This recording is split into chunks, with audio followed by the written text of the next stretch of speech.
story. The blue glow of the computer screen cast harsh shadows across Alexander Lee's angular features as he reviewed the quarterly reports. Outside his home office window, rain pelted against the glass, creating a rhythmic backdrop to his late-night work session. The mansion felt empty, despite Gloria being home, or at least, claiming to be. His mouse hovered over the next spreadsheet when a notification slid onto his screen. Thomas Reed, his PI, had finally sent his weekly report. Alexander's jaw tightened, but his hand remained steady as he opened the message. The photos appeared one by one. Gloria's silver Mercedes pulling into the Constellation Hotel's parking garage. Timestamp, 7:45 p.m., Wednesday.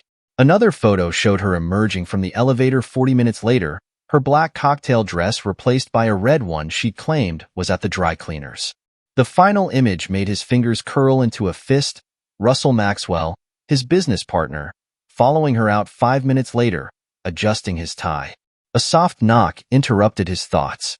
Mr. Lee, Maria, their housekeeper, stood in the doorway. Mrs. Lee called. She says her dinner with Ms. or is running late. She won't be home until 11. Alexander checked his watch. 9:45 p.m. The same time Gloria always called on Wednesdays. Thank you, Maria. You can head home for the night. After Maria left, Alexander opened his safe and pulled out a leather-bound notebook. Inside, he documented everything. Gloria's changing passwords, her new gym membership at a club across town, the sudden interest in book club meetings that never seemed to have any books involved. He added tonight's alibi to the growing list. His phone buzzed, a text from Jonathan Griffith, his corporate lawyer and oldest friend. Got your message. Free for breakfast tomorrow? That diner on 7th? Alexander typed back, 7 a.m. Bring everything you have on Russell's Singapore project. He closed his laptop and walked to the window, watching the rain transform the manicured garden into a blur of shadows. 8 years of partnership with Russell, building Lee and Maxwell Enterprises from a startup to a corporation worth billions. 8 years of trust, demolished by a hotel room keycard and a red dress. The front door opened downstairs, followed by the click of heels on marble. Gloria's laugh echoed through the house, that practiced, theatrical laugh she'd perfected at charity galas. Alexander remained still, listening to her movements. Purse on the console table, heels kicked off, the rustle of her coat. Alex? Her voice carried up the stairs. You still working, darling? He turned, composing his features into a mask of mild interest. Just finishing up. How was dinner with Kate? Gloria appeared in the doorway, her blonde hair slightly damp from the rain. The red dress was nowhere to be seen. Oh, you know Kate. 3 glasses of wine and suddenly she's spilling all her dating drama. She walked over and kissed his cheek. Her expensive perfume mixed with a familiar cologne he'd noticed on Russell during their last board meeting. You work too hard, honey. Come to bed. In a bit. Need to review these reports for tomorrow's meeting. She pouted playfully. The company would collapse without you, wouldn't it? Her phone buzzed in her purse. She glanced at it, her expression flickering for a moment before she tucked it away. Don't stay up too late. After she left, Alexander returned to his desk and opened a new email to Thomas Reed. Continue surveillance. Focus on the financial angle. I want to know every restaurant bill, every hotel charge, every gift purchased. And get me everything you can on Russell's personal accounts. He sent the email and leaned back in his chair, remembering the day he'd introduced Russell to Gloria at the company's 5th anniversary party. Russell had been charming, charismatic, everything Alexander knew his wife appreciated.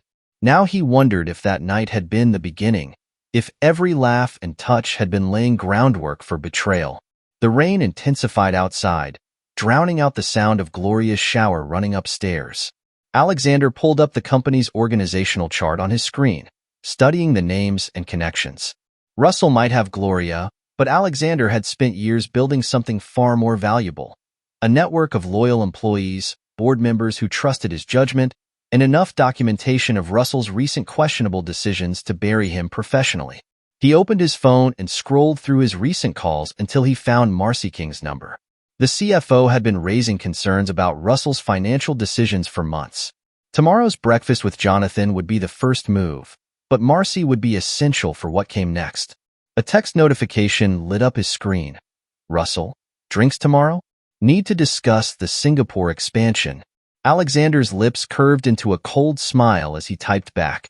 Can't tomorrow. Breakfast meeting with Jonathan. Rain check? He shut down his computer and gathered his papers, listening to Gloria's movements in their bedroom above. Let her think she was clever, that her excuses and stolen moments were going unnoticed. Alexander had learned long ago that revenge, like success, required patience, precision, and above all, the ability to see 10 moves ahead while your opponent was still playing checkers. Tomorrow, he would begin positioning his pieces. But tonight, he would go upstairs and play the role of the devoted, unsuspecting husband one last time. After all, the best victories were the ones your opponents never saw coming until it was too late. The corner cafe on 7th Street was nearly empty at 6:55 a.m. when Alexander claimed his usual booth in the back. Janet, the elderly waitress who'd been serving him breakfast for 15 years, brought his black coffee without being asked. The usual, Mr. Lee? Thanks, Janet. Make it 2. Jonathan's joining me. She nodded, glancing at the stack of folders he'd placed on the table. Looks like serious business today. Always is. He offered a rare smile that made the corners of his eyes crinkle. Jonathan Griffith arrived 5 minutes later, his suit slightly rumpled from what Alexander suspected was another late night at the office. The lawyer's briefcase bulged with documents as he slid into the booth. You look like hell, Alexander commented, pushing a coffee cup toward his friend. Spent all night going through Russell's Singapore files. Jonathan took a long drink of coffee. It's worse than we thought, Alex. The whole project is built on speculation and creative accounting. Janet returned with their plates, egg white omelets with wheat toast, a concession to their wives' ongoing health kick. Alexander waited until she was out of earshot before speaking. Show me everything. Jonathan pulled out a series of reports, spreading them across the table between bites of toast. He's been inflating projected returns, using outdated market analysis to justify the investment. But here's where it gets interesting. Look at the subsidiary company handling the local contracts. Alexander studied the document. His fork paused halfway to his mouth. Maxwell Pacific Holdings? When did he set this up? 3 months ago. Right around the time your wife started having her weekly dinner dates with Kador. Jonathan's tone was carefully neutral. The company's registered in Singapore, but the beneficial ownership structure is buried under layers of shell corporations. He's been funneling development fees through it, marking up costs by 30%. The board doesn't know? Not yet, but Randall Ramsey's been asking questions. You know how thorough he is with the audit committee reports. Alexander nodded slowly, remembering Randall's support when he'd first proposed the merger that created Lee and Maxwell Enterprises. What about Stephanie? Does Russell's wife suspect anything? She's been too focused on her foundation's annual gala. Jonathan hesitated. There's something else. My new girlfriend, Kate. Kate, or? Alexander's eyebrows rose slightly. Gloria's friend? Started seeing her a few weeks ago. She mentioned something interesting over dinner last night. Apparently, Gloria's been asking about divorce lawyers. Specifically, ones who handle high-net-worth cases. The corners of Alexander's mouth tightened almost imperceptibly. Has she? Kate thinks she's planning to leave you, Alex. She and Russell have been meeting at the Constellation Hotel every Wednesday for the past 3 months. Alexander's voice remained steady. I know. Jonathan stared at him. How long have you? Long enough. Alexander pulled out his phone and showed Jonathan the PI's photos. I needed to be certain before making any moves.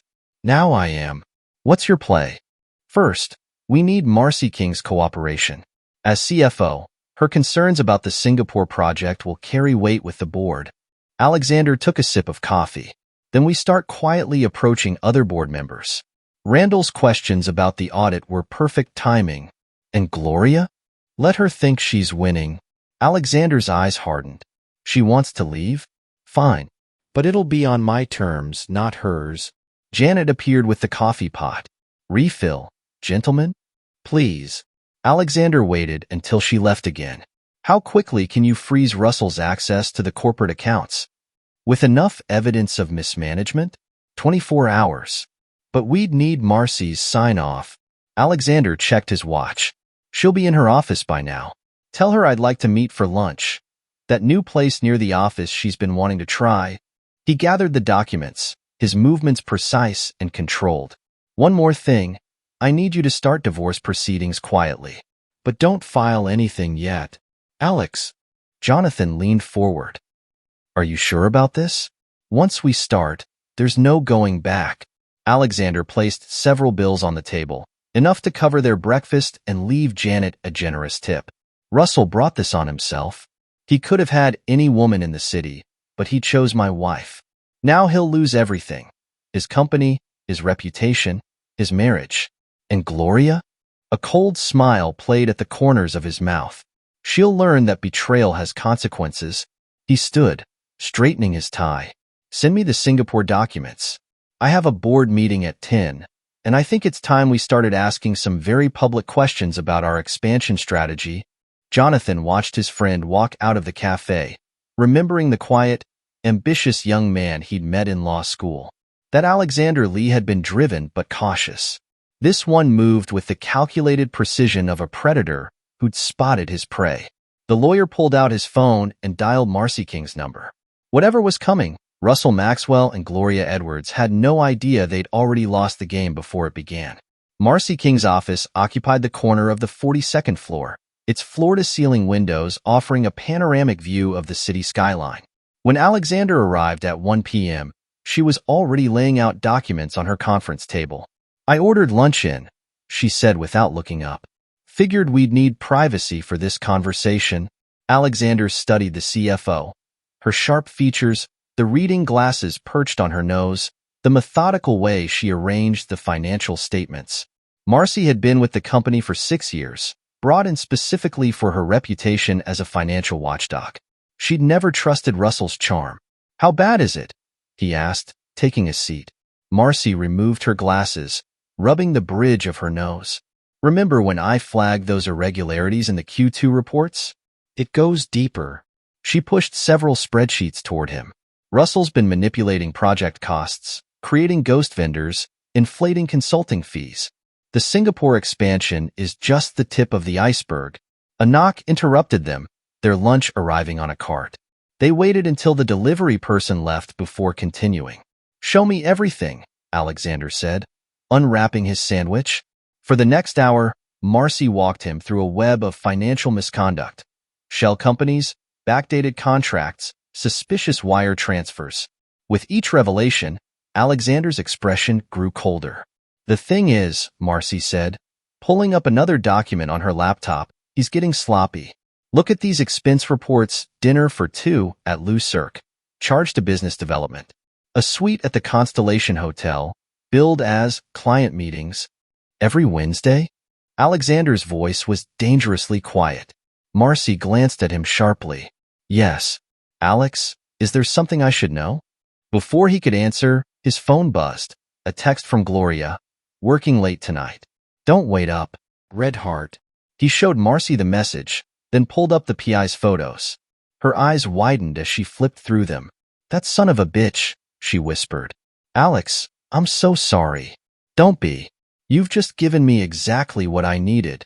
He leaned forward. The board meeting next month. I need you to present a full audit of the Singapore project. Every inconsistency, every questionable decision. They'll crucify him. That's the idea. Alexander's smile didn't reach his eyes. But first, I need you to meet someone. Right on cue, there was another knock. Jonathan entered, carrying his briefcase. Ms. King, he nodded. I believe you have some documents for me? The next 2 hours were spent strategizing. Marcy provided copies of everything. Jonathan took notes, and Alexander watched the city lights come on as dusk fell. One last thing, he said as they were wrapping up. This stays between us. Russell thinks he's untouchable. Let's keep it that way. Back in his office, Alexander found a message from Stephanie Maxwell, Russell's wife. The annual charity gala for her foundation was next weekend. Would he be attending? He typed back a quick confirmation, then called Jonathan. How much does Stephanie know about the foundation's funding? Nothing yet. Why? Because Russell's been using company donations to fund it. Once the board sees Marcy's audit, the donations stop, Jonathan finished. Alex, that foundation is Stephanie's life's work. Then maybe we should make sure she has other funding options. Alexander paused. Set up a meeting with her next week. Tell her it's about increasing our support for the foundation. After hanging up, he stood at his window, watching the city below. Somewhere out there, his wife was with his business partner, both of them thinking they were clever enough to get away with their betrayal. His phone buzzed again. Another message from Gloria. Miss you? Having drinks with the girls. Don't work too hard. Alexander didn't bother responding. Instead, he opened his email and began drafting a message to Randall Ramsey about scheduling an emergency board meeting. The pieces were in place, the allies secured. Now it was just a matter of timing. He glanced at the framed photo on his desk, him and Russell at the company's launch, both smiling, arms around each other's shoulders. Tomorrow, he'd take it down. Tonight, he'd let it remind him that in business, as in marriage, trust was a weapon that cut deepest when betrayed. The city lights blurred as night fell, but Alexander remained at his window, planning his next moves. In the reflection, he saw not a betrayed husband, but a chess master, positioning his pieces for a game his opponents didn't even know they were playing. The morning sun streamed through the floor-to-ceiling windows of the Lee and Maxwell Enterprises boardroom, casting long shadows across the mahogany table. Board members filed in, their usual pre-meeting chatter subdued by the gravity of today's agenda. Russell Maxwell's proposed expansion plan. Russell stood at the head of the table, his confidence radiating as he distributed presentation folders. Ladies and gentlemen, what I'm about to show you will transform our company's position in the Asian market. Alexander watched from his seat, noting how Russell's custom-tailored suit couldn't quite hide the slight tremor in his hands. Next to Alexander, Marcy King methodically arranged her own stack of documents, financial reports that told a very different story from Russell's glossy presentations. The Singapore project represents an unprecedented opportunity, Russell continued, clicking through his PowerPoint slides. Our initial investment of $500 million will yield returns of approximately 30% within the first 18 months. Randall Ramsey, the silver-haired head of the audit committee, adjusted his glasses. Those are ambitious projections, Russell. What's the basis for these numbers? Market analysis and preliminary agreements with local partners. Russell's smile remained fixed, but Alexander noticed a bead of sweat forming at his temple. The documentation is all in your packets. Interesting. Randall opened his folder, removing a separate set of papers. Because I'm looking at the latest market reports from Singapore, and they show a 15% decline in the exact sector you're targeting. The boardroom temperature seemed to drop several degrees. Russell's smile faltered. Those reports must be outdated. Our research shows. I'd like to hear from our CFO. Alexander's voice cut through the tension. All heads turned toward him, his first contribution to the meeting. Marcy, you've reviewed the financial implications? Marcy stood, her expression neutral as she connected her laptop to the projector. The screen filled with charts and figures that made several board members lean forward. My team has conducted a thorough analysis of the proposed expansion. Her laser pointer highlighted key numbers. The projected returns Mr. Maxwell presented assume a best-case scenario that contradicts current market trends. Moreover, we've identified several concerning patterns in the preliminary expenditures. Russell's face reddened. Those numbers are preliminary drafts. I can explain. Please do. Alexander interrupted smoothly. Particularly the $2.3 million in consulting fees paid to Maxwell Pacific Holdings, a company that, coincidentally, was registered in Singapore 3 months ago. The boardroom erupted in murmurs. Russell gripped the edge of the table, his knuckles white.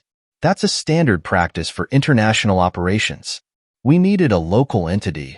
A local entity that lists you as the sole beneficiary? Randall's question cut like a knife. That's not standard practice, Russell. That's a conflict of interest. Alexander. Russell turned to his partner, desperation creeping into his voice. You know how these deals work. Sometimes we need flexible arrangements to navigate local regulations. Alexander met his gaze coolly. Do those flexible arrangements usually include charging personal expenses to the company, like weekly bookings at the Constellation Hotel? The room fell silent. Russell's face went from red to pale. Behind him, the presentation screen showed a detailed expense report with the hotel charges highlighted in red. I moved to suspend the expansion plan pending a full audit, Randall announced. And I suggest we freeze all discretionary spending until we understand the full scope of these irregularities. I second the motion, another board member called out. Russell looked around the table, finding no allies among the faces he'd so confidently addressed minutes earlier. This is ridiculous. Alexander, we built this company together. You can't seriously. All in favor? Alexander's voice remained steady. Hands rose around the table. Russell watched, his previous confidence crumbling as his empire began to slip through his fingers. Motion carried. Alexander declared. Marcy, please ensure all relevant accounts are secured by end of business today. Russell, you'll make yourself available for the audit team's questions. As the board members filed out, Russell remained rooted in place, staring at the damning figures still displayed on the screen. Alexander gathered his papers unhurriedly, feeling Russell's eyes boring into him. How long have you known? Russell's voice was barely above a whisper. Alexander paused at the door. Long enough to know that betrayal comes in many forms, Russell. Some professional. He turned, meeting his former friend's gaze. Some personal. The color drained from Russell's face as understanding dawned. Before he could respond, Alexander's phone buzzed. A text from Gloria. Lunch today? Miss you. Face blowing a kiss. You should answer that, Alexander said, noting how Russell's hand instinctively moved toward his own phone. It might be important. He left Russell in the boardroom, surrounded by the wreckage of his ambitions. In the elevator, Alexander sent a brief message to Jonathan. First piece has fallen. Proceed with Phase 2.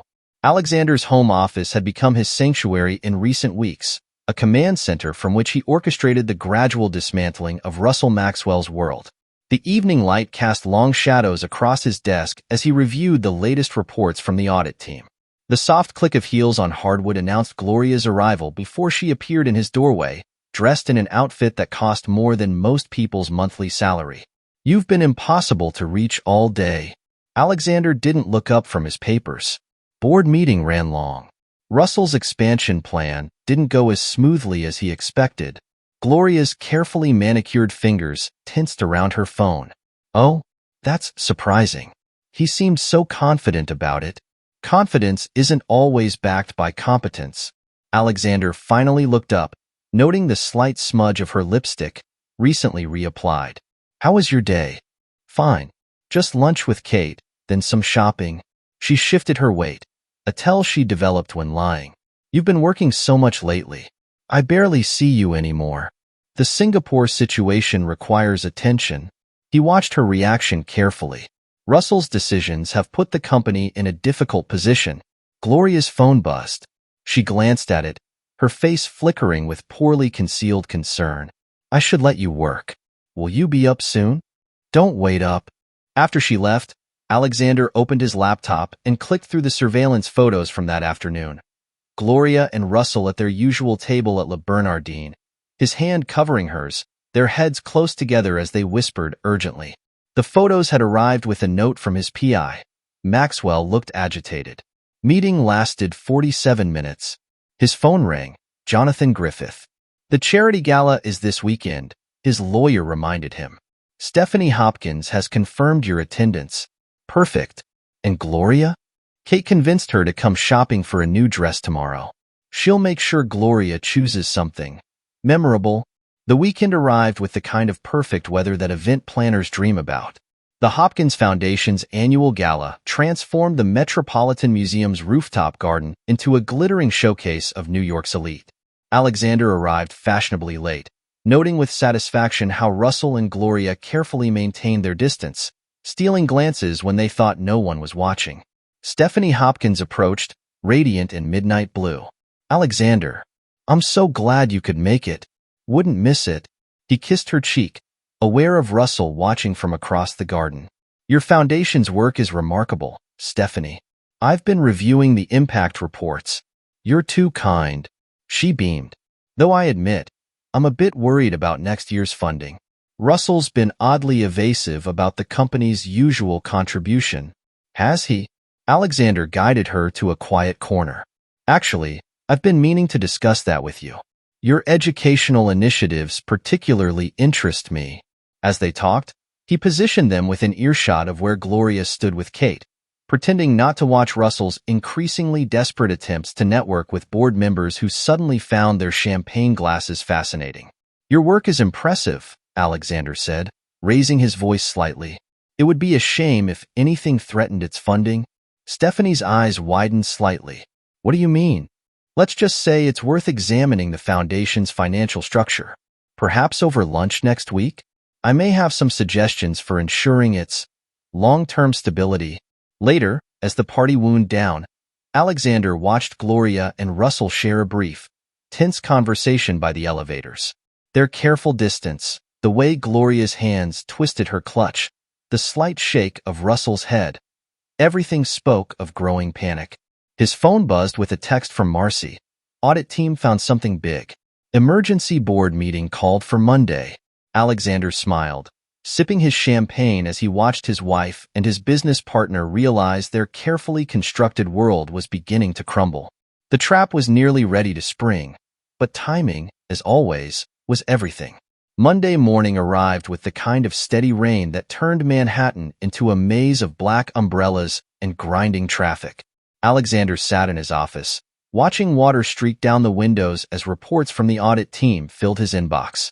A knock at his door revealed Jonathan, looking grimmer than usual. Russell's been trying to access restricted accounts all morning. 3 attempts to wire funds to Singapore. Desperate men make desperate choices. Alexander turned from the window. What's his financial position? Bad and getting worse.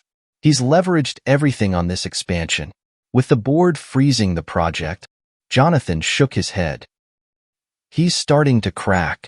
As if on cue, Russell burst into the office, his usual polish replaced by barely contained panic. This has gone far enough, Alexander. Call off the audit. Sit down, Russell. Alexander's tone made it clear it wasn't a request. Jonathan, give us a minute. After Jonathan left, Russell paced like a caged animal. You're destroying everything we built. Over what? Some corporate disagreement. Is that what we're calling it? Alexander's voice remained deadly calm. This afternoon, the board will receive a complete report on your financial misconduct. Unauthorized accounts, embezzled funds, fake consultancy fees. He paused. Personal expenses charged to the company, including quite a few hotel rooms. Russell froze. Alex, don't. Alexander held up a hand. Did you really think I wouldn't find out? That I wouldn't notice my wife and my business partner stealing not just my money, but my time? My trust? It's not what you think. It's exactly what I think. Alexander opened a folder on his desk. You've been sloppy, Russell. The affair made you careless. Now you'll lose everything. Your position, your reputation, your marriage. You can't prove anything. I already have. Alexander slid the folder across his desk. The board meeting is at 2. I suggest you use the time until then to consider your resignation. It might save what's left of your reputation. Russell snatched up the folder, his hands shaking as he flipped through the evidence of his downfall. Without another word, he stormed out.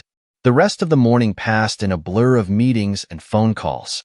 By lunch, word had spread through the office that something big was happening. Alexander worked through his sandwich, reviewing his presentation for the board one final time. His phone lit up with a text from Gloria. We need to talk. Coming to your office. Minutes later, she appeared in his doorway, her usual confidence replaced by nervous energy. What have you done to Russell? I haven't done anything to Russell, Alexander replied calmly. His own actions have caught up with him. He's falling apart. He called me this morning, talking about leaving the country. And you're worried about your lover or your lifestyle? Alexander's question cut through her protests. Don't worry, Gloria. You'll both get exactly what you deserve. She stared at him, realization dawning. You knew. All this time, you knew about us. Did you really think you were that clever? The Wednesday night girls' dinners? The mysterious business meetings? He stood, walking to the window. You should head home, Gloria. Pack what matters to you. The next few days will be unpleasant.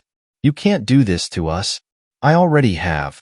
He turned back to her, his expression devoid of emotion. It's done, Gloria. All of it. She opened her mouth to argue, but his intercom buzzed. Mr. Lee? The board is assembling. Thank you, Sarah. He gathered his papers. You should go, Gloria. Your boyfriend has a rather important meeting to attend. Alexander walked into the boardroom at exactly 2 o'clock, followed by Marcy King and Jonathan. Russell sat alone at the far end of the table, his usual allies conspicuously absent. For the next hour, Marcy methodically presented their findings. Bank statements, wire transfers, falsified reports. The evidence mounted like a tsunami of paper, washing away Russell's last vestiges of dignity. When the final vote was called, it was unanimous. Russell Maxwell was removed from his position, his access to company resources terminated immediately. As security arrived to escort him from the building, he turned to Alexander one last time. You've won. Are you happy now? Alexander straightened his tie, a gesture so normal it seemed out of place in the wreckage of Russell's career. Happiness was never the goal, Russell. Justice was. Later that evening, Alexander sat in his home office, waiting. The house creaked with familiar sounds. Gloria's heels on the stairs, her nervous energy palpable even through the closed door. His phone buzzed one final time. A message from Jonathan. It's done. All accounts frozen. Divorce papers ready. Alexander closed his laptop, listening to the sound of his wife's approaching footsteps.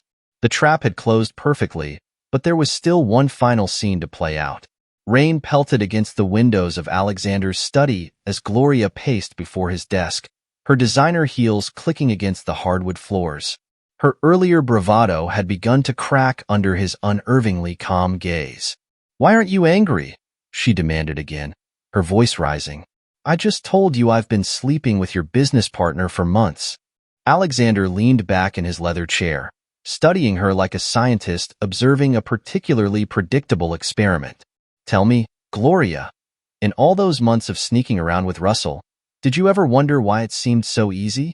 Why I never questioned your Wednesday night dinners or your sudden interest in Kate's dating life? Color drained from her face. What do you mean? I mean, he said, opening his laptop, that Russell's about to learn an important lesson about mixing pleasure with business. He turned the screen toward her, displaying a series of documents that made her stumble back into a chair. That's impossible, she whispered. The board's emergency meeting concluded an hour ago. Russell's mismanagement and financial misconduct forced an emergency restructuring. A cold smile played at his lips. Your lover doesn't know it yet, but his company now belongs to me and his wife. Gloria's perfectly manicured nails dug into the armrests. You're lying. Russell would have told me if he was losing everything.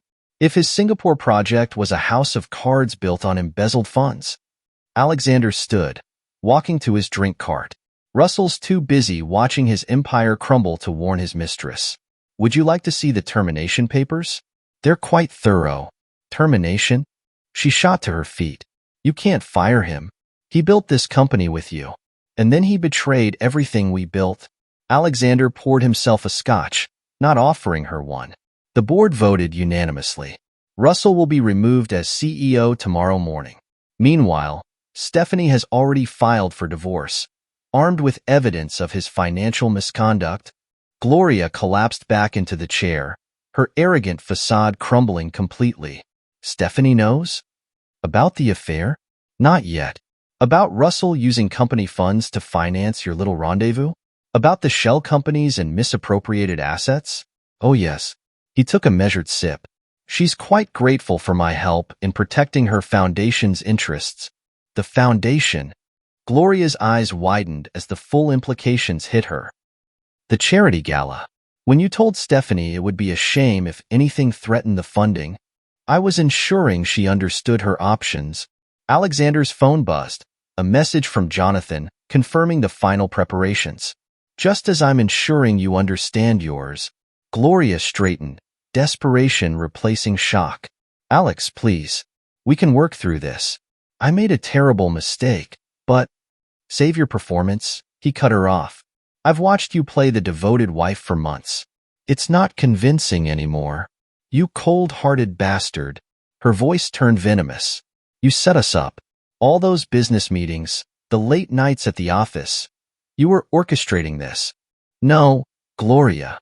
You and Russell orchestrated your own downfall. I simply made sure you had enough rope to hang yourselves. He walked to the window, watching raindrops trace patterns on the glass. Russell chose to embezzle company funds to impress his mistress. You chose to betray our marriage for cheap thrills with my business partner. I merely chose the consequence. Her phone buzzed, Russell's name flashing on the screen. Alexander smiled as she stared at it, panic rising in her eyes. You should answer that, he suggested. I imagine he has quite a lot to say about tomorrow's board announcement. Gloria's hands shook as she grabbed her phone, reading the string of increasingly frantic messages from Russell. This will destroy him, she whispered. That was the point. Alexander's voice held no trace of remorse. Did you really think you could flaunt your affair in my company, spend my money on your little escapades, and face no consequences? I'll fight you, she threatened weakly. Both of us will. Both of us. He laughed, a sound devoid of warmth. Gloria, Russell's facing criminal charges for financial fraud. His assets are frozen, his reputation is ruined, and his wife's lawyers are circling. He won't be fighting anyone except prosecutors. The rain intensified outside, matching the storm of emotions crossing Gloria's face. Her phone buzzed again, another desperate message from Russell. He's being escorted out of the building as we speak, Alexander informed her. Security is quite efficient when properly motivated.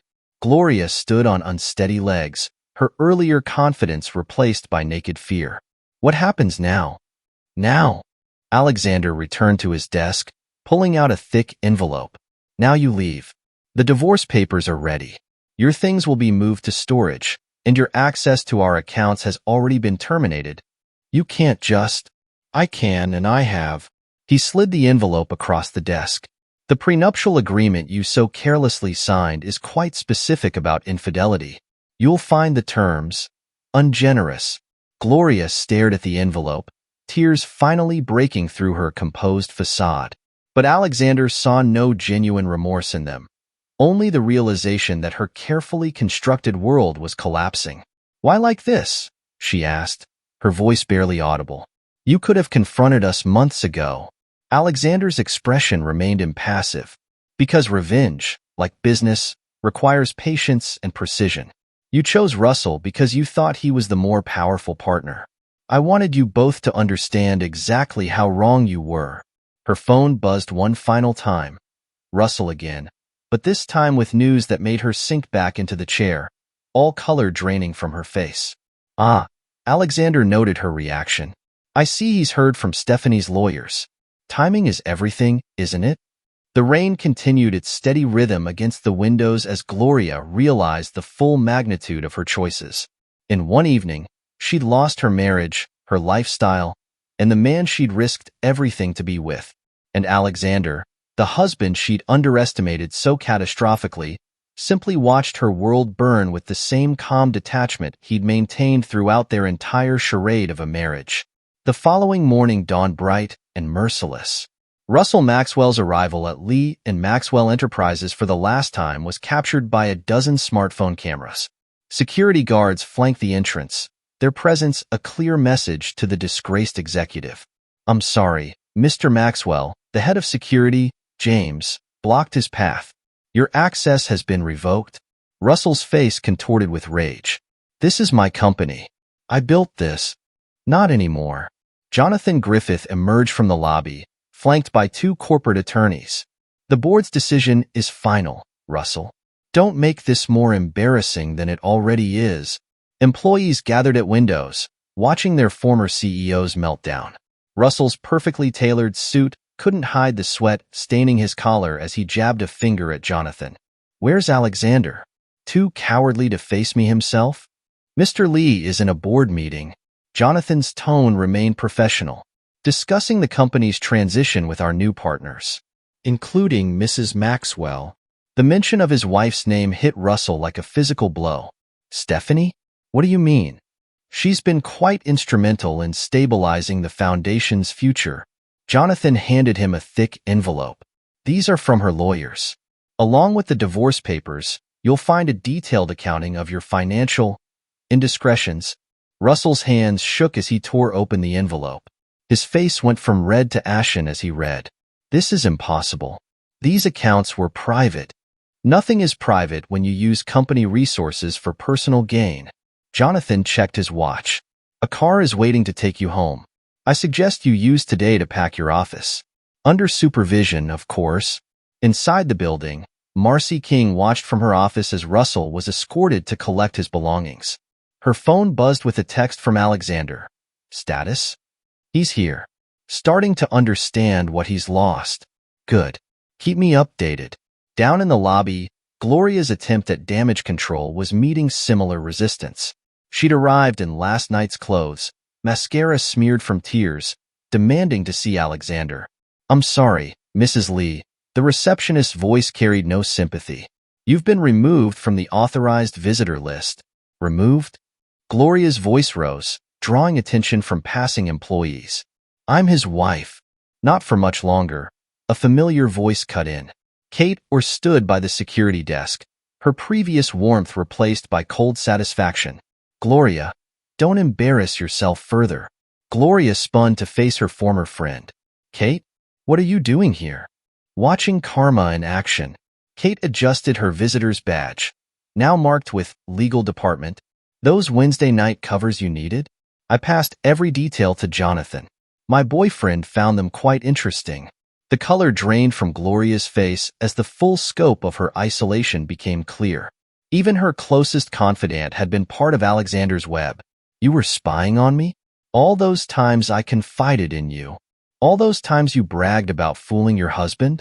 Kate's smile was razor-sharp. About how Alexander was too focused on work to notice. Guess he noticed more than you thought.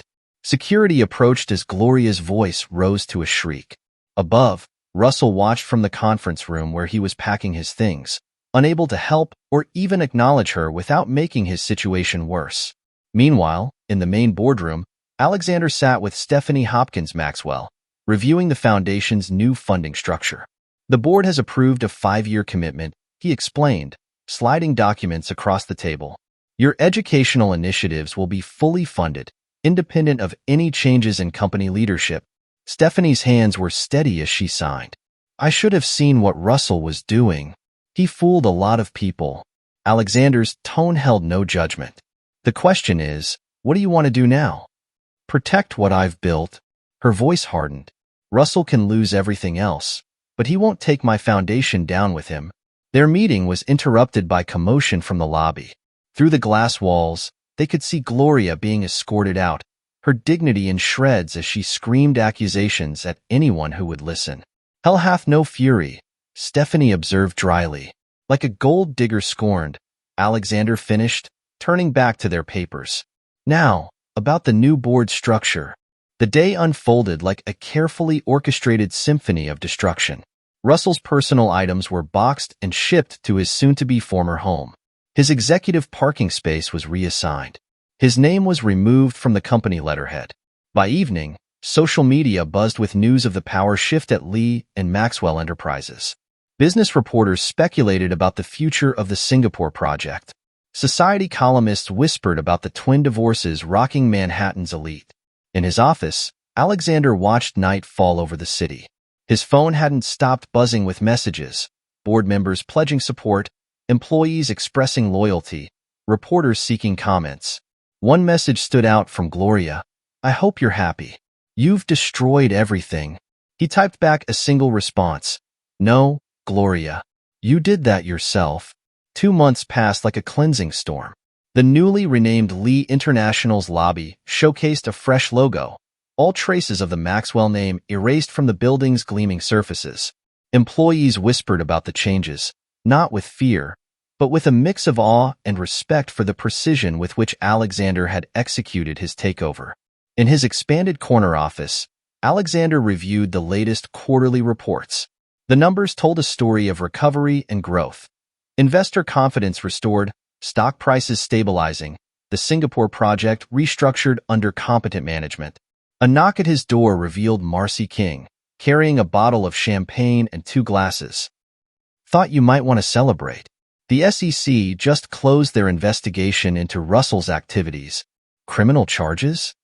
Alexander accepted a glass. Multiple counts of financial fraud. Marcy settled into the chair across from him. His lawyers are scrambling for a plea deal. The evidence was comprehensive. Alexander's lips curved in a slight smile. Jonathan is thorough. Speaking of thorough, Marcy set down her glass. Gloria's divorce was finalized this morning. Kate said she's moved in with her sister in Connecticut. Running away was always her specialty. Alexander turned to the wall of windows, watching his empire's reflection shimmer against the cityscape. Have you seen today's society pages? Marcy pulled up the article on her tablet. Double divorce drama. Manhattan power couples fall from grace. The photo showed Russell leaving court, aged years and months, dodging reporters while clutching a briefcase of legal papers. Stephanie's foundation is thriving, she noted. The new board appointment suits her. She earned it. Alexander's voice held genuine respect. Unlike some, she understood the value of building something real. His phone buzzed, an email from Jonathan. Russell's remaining assets had been seized. The man who'd helped build Lee and Maxwell Enterprises was now facing possible jail time. His reputation in tatters, his social standing destroyed. You planned this perfectly, Marcy remarked, echoing the whispers that had circulated through corporate circles. Alexander turned back from the window. Not planned, he corrected. I just made sure I was prepared for anything. In business and in life, that's all we can do. A comfortable silence fell as they watched the city lights emerge against the darkening sky. Below, workers streamed out of the building, heading home to lives untouched by the drama that had unfolded in their corporate heights. Do you regret any of it? Marcy asked finally. The way it ended? Alexander considered the question, remembering Gloria's tear-streaked face as she'd packed her things, Russell's desperate attempts to salvage his reputation, the swift and merciless execution of a plan months in the making. They made their choices, he said finally. I simply ensured those choices had consequences. His computer chimed with a new message, the latest quarterly projections showing Lee International's strongest performance to date. Success, it seemed, was the sweetest revenge of all. What now? Marcy asked, refilling their glasses. Now? Alexander picked up the latest acquisition proposal his team had prepared. Now we build something stronger. Something that can't be compromised by weak men or faithless wives. The city sparkled beyond his windows, a testament to power, ambition, and the careful calculation of a man who'd turned betrayal into triumph.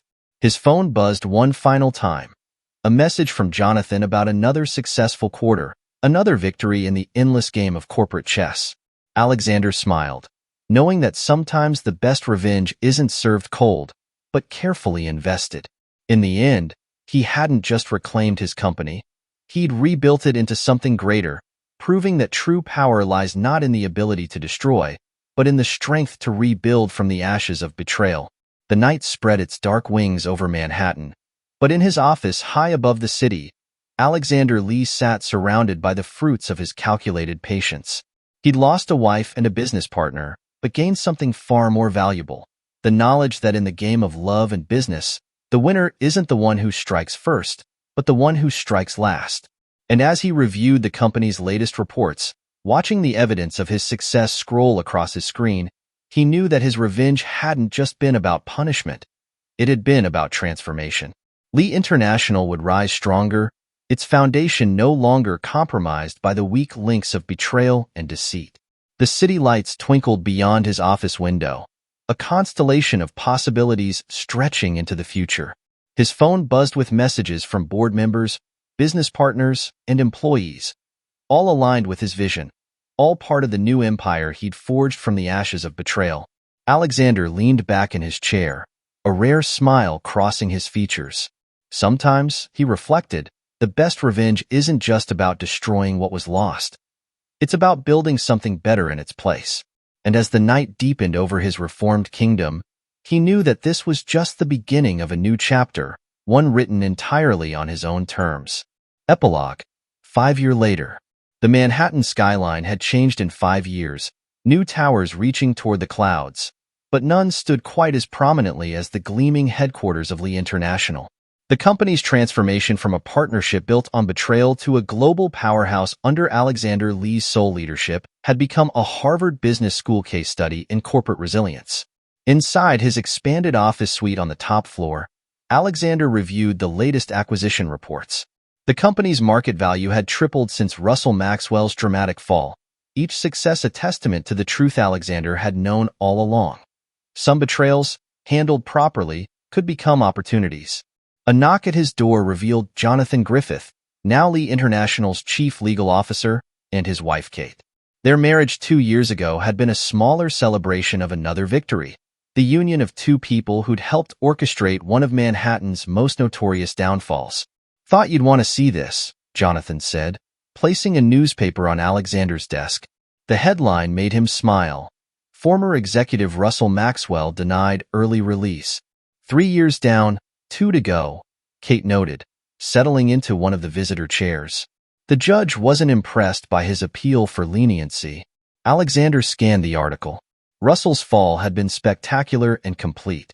After the SEC investigation revealed the full scope of his financial crimes, he'd accepted a plea deal, 5 years in a minimum security prison, complete asset forfeiture, and a lifetime ban from serving as an officer in any publicly traded company. "Any word from Gloria?" he asked, though he already knew the answer. Kate's smile held a touch of satisfaction. Still hiding in Connecticut. Her sister finally kicked her out last year. Apparently, living off family charity gets old. She's working as a real estate agent now, trying to rebuild some kind of life. Her social media is enlightening. She pulled up Gloria's LinkedIn profile on her tablet. The woman who'd once graced Manhattan's most exclusive charity galas now advertised modest suburban homes, her designer wardrobe replaced by practical business suits from department stores. The prenuptial agreement Alexander had insisted upon had left her with exactly what she'd brought to the marriage. Nothing. She tried dating another executive last year, Jonathan added, until he Googled her name. Your story's become quite the cautionary tale in certain circles. Alexander's phone buzzed, a message from Marcy King, now his CFO and trusted second-in-command. The latest quarter's numbers had exceeded projections again. She'd proven invaluable in rebuilding the company's financial structure after Russell's schemes were untangled. Speaking of success stories, he turned his laptop to show them the stock ticker. Stephanie's educational foundation just partnered with the Gates Foundation. The board's decision to maintain funding was one of our best investments. Stephanie Hopkins, she dropped the Maxwell name immediately after the divorce, had transformed her personal humiliation into professional triumph. Her foundation now operated in 12 countries, its reputation enhanced rather than tainted by her ex-husband's disgrace. She'd remarried last year to a respected federal judge, their wedding featured in the same society pages that had once documented her divorce. Did you see Russell's latest appeal? Jonathan pulled out another document. He's claiming mental distress, says the shame and isolation have left him suicidal. Prison tends to have that effect, Alexander noted without sympathy. Especially on men who once had everything. The document detailed Russell's current circumstances. His assets seized, his reputation destroyed, his former friends and business associates treating his name like a contagion. Even after his release, the terms of his plea deal would prevent him from rebuilding any semblance of his former life. Gloria tried to visit him last year, Kate mentioned. He refused to see her. Apparently, he blames her for everything. Says if she hadn't pushed him to spend so lavishly on their affair, he wouldn't have needed to embezzle funds. Alexander smiled at the irony. They deserved each other. His intercom buzzed, his assistant reminding him of the board meeting. 5 years after the scandal, Lee International's board bore little resemblance to the one that had witnessed Russell's downfall. Alexander had carefully rebuilt it with people who shared his vision, his standards, his understanding that loyalty and competence were inseparable. One more thing, Jonathan said as they stood to leave. Gloria's lawyer reached out again. She's written some kind of memoir, wants to know if you'd consider dropping the NDA clause in the divorce settlement. Not a chance. Alexander's voice held no emotion. She chose her story when she chose to betray our marriage. She doesn't get to profit from it now. After they left, he walked to his window wall, observing the empire he'd not just saved but exponentially expanded. The view reminded him of another evening 5 years ago, when he'd watched his wife and business partner's worlds burn. Now he watched his company's lights shine brighter than ever, each floor representing another level of success built on the ashes of their betrayal. His phone buzzed with a news alert. Russell Maxwell's latest business venture, a small consulting firm attempted after his first year in prison through a proxy, had filed for bankruptcy. Even from behind bars, Russell had tried to rebuild, using contacts from his glory days. But Alexander's influence ran deep. One quiet word from him had sent potential clients running. A second message followed, this one from a private investigator he still retained to monitor certain situations. Gloria's latest attempt at reinvention wasn't going well. Her real estate career in Connecticut barely covered her rent for a one-bedroom apartment in a decidedly unfashionable neighborhood. The investigator's photos showed a woman aged beyond her years, the expensive procedures and treatments she'd once taken for granted now far beyond her means. She tried dating within her new social circle, but her past followed her like a shadow. One Google search was all it took. The stories were everywhere. Manhattan's most notorious affair had its own Wikipedia page now, a cautionary tale of greed and consequence that made potential suitors vanish. A knock at his door revealed Marcy King, tablet in hand. The Singapore expansion is exceeding projections. Ironic, considering it was Russell's disaster there that helped us expose everything. Sometimes failure is the foundation for greater success, Alexander mused, gesturing for her to sit. Their weekly strategy sessions had become a cornerstone of Lee International's growth. Unlike Russell, Marcy understood that true power came from building, not taking. Have you heard about Stephanie's latest project? Marcy pulled up a presentation. Her foundation's educational initiative is revolutionizing access to STEM education in developing countries. The Gates Foundation partnership is just the beginning. Alexander nodded, remembering how Stephanie had transformed during the scandal's aftermath. She'd taken the remnants of her life with Russell, the social connections, the foundation he'd used as a tax shelter, and built something genuine. Her new husband, federal judge James Cornell, had proven the perfect partner in her renaissance. The annual charity gala is next month, Marcy continued. Stephanie hopes you'll attend. It's at the Metropolitan Museum again, the same venue where everything started falling apart for them, Alexander noted. The symmetry wasn't lost on him. 5 years ago, Russell and Gloria could barely look at each other there, knowing their world was crumbling. His computer chimed with an email from Jonathan, more developments in Russell's case. His appeal had been officially denied. The psychological evaluation had found his claims of mental distress genuine but not legally significant. The judge's comments were particularly cutting. Mr. Maxwell's distress appears to stem not from genuine remorse, but from the consequences of his own actions. Did you see his daughter's wedding announcement? Marcy asked quietly. Alexander had. Russell's only child, Lauren Maxwell, had married last month. The announcement had pointedly mentioned only her mother, Stephanie, and new stepfather. Russell's name was conspicuously absent, his prison sentence making attendance impossible. Even his contribution to the wedding, what little he could still access of his money, had been declined. The foundation is her main focus now, Marcy added. Working with her mother, trying to salvage something positive from her father's disgrace. A notification lit up Alexander's phone. An alert from his building's security. Gloria had tried to enter the lobby again, claiming she had important documents for him. Like her previous attempts over the years, each more desperate than the last, this one ended with security firmly but politely escorting her out. Still trying, Marcy observed. Still failing, Alexander corrected. Some lessons take longer to learn. His calendar reminder flashed. Dinner with Jonathan and Kate to celebrate their second anniversary. Their relationship, born from the ashes of betrayal, had flourished into something genuine.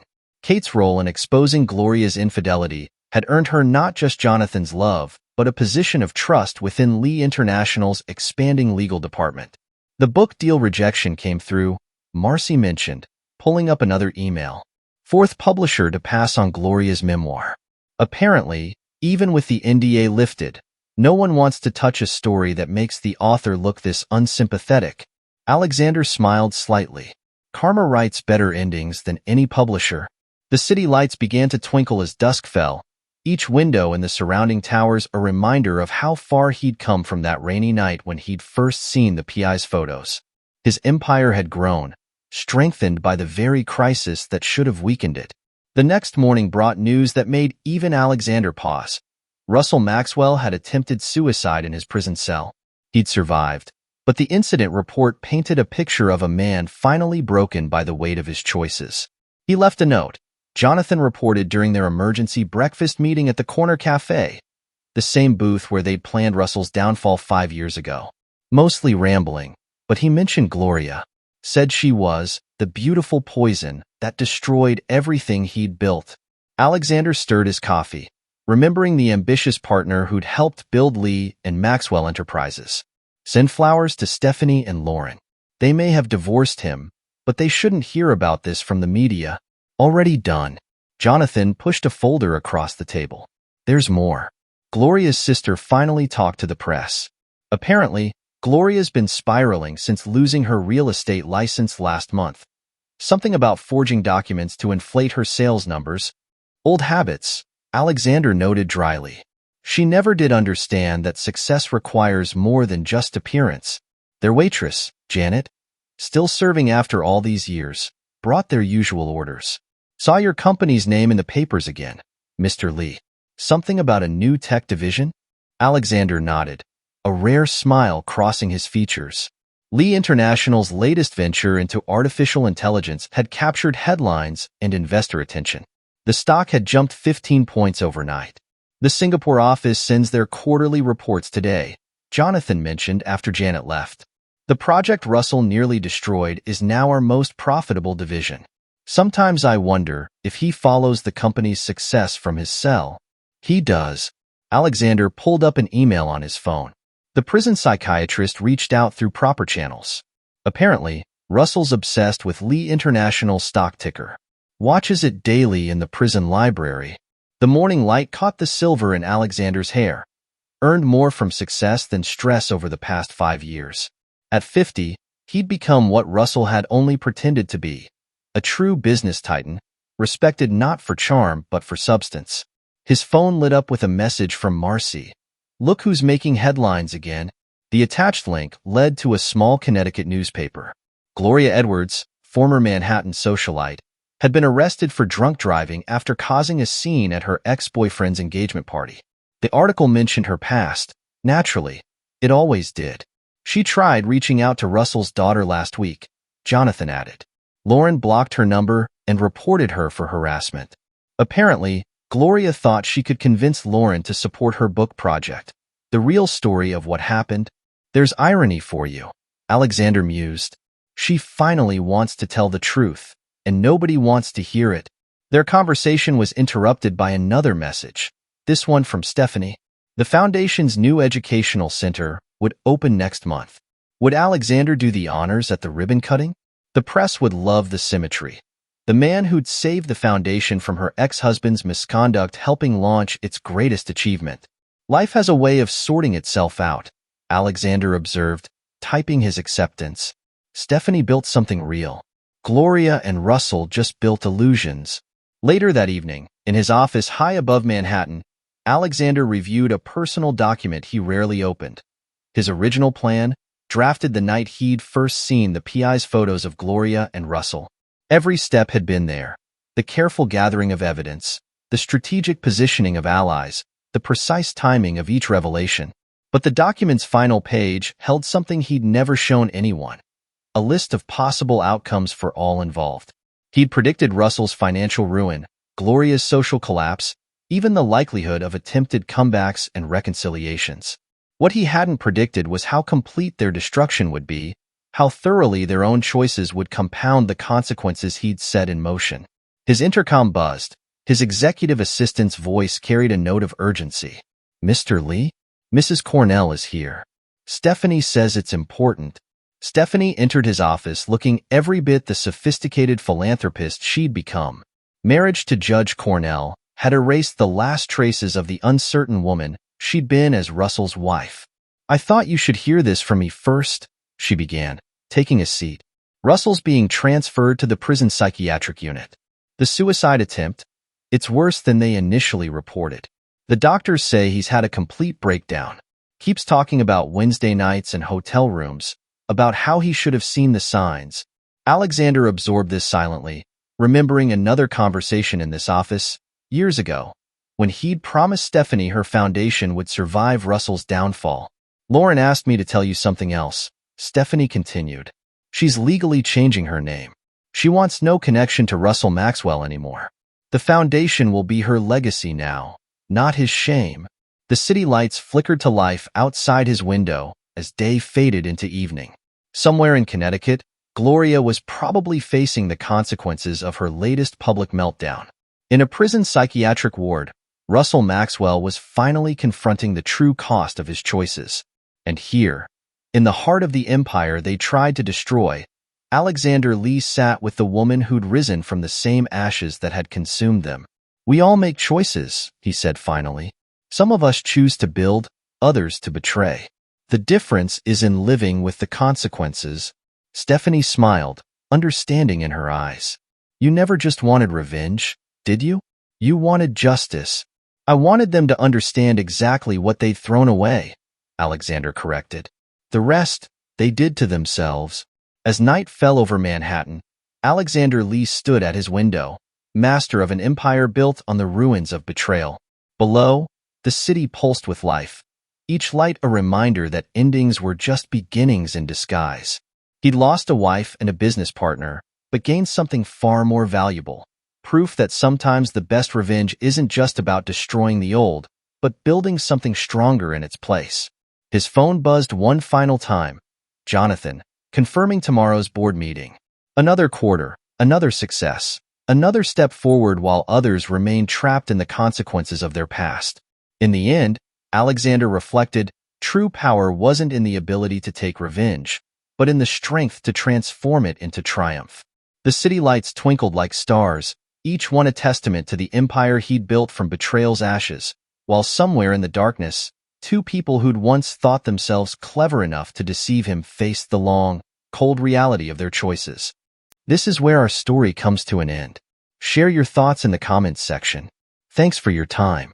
If you enjoy this story, please subscribe to this channel. Click on the video you see on the screen, and I will see you there.